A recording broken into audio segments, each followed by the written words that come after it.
मुंबईतील कोस्टल रोडमध्ये आज धावत्या गाडीला आग लागली आणि या मरीन ड्राईव्हच्या दिशेने जाणाऱ्या बोगद्यामध्ये ही गाडी अडकून पडली. तिनं पेट घेतला, त्यामुळे एकच खळबळ माजली होती.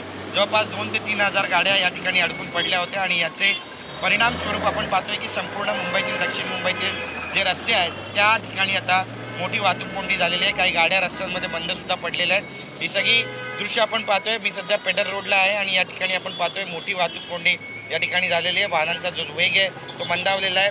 आपण पाहतोय की ओमपुरीपासून जेस्लोक हॉस्पिटल आणि हाजी अलीच्या दिशेनं जाणारी जी वाहतूक आहे तिचा देखील वेग मंदावलेला आहे. तर दुसरीकडे ओमपुरी आणि दुसरीकडे प्रेमपुरी आणि आजूबाजूचा जो बाबुलनाथचा परिसर आहे त्या ठिकाणी सुद्धा आपल्याला मोठ्या प्रमाणामध्ये वाहतूक कोंडी पाहायला मिळते. गाड्यांचा वेग मंदावलेला आहे.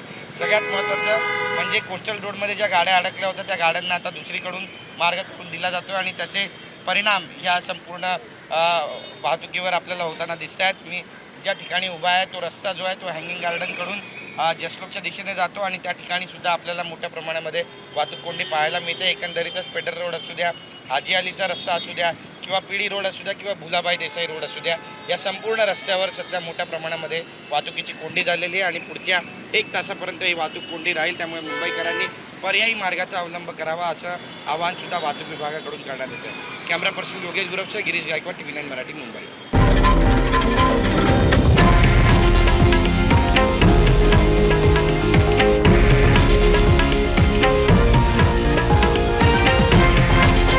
हे आहे देशातील नंबर 1 न्यूज नेटवर्क आणि आपण पाहत आहात TV9 मराठी, एकमेव.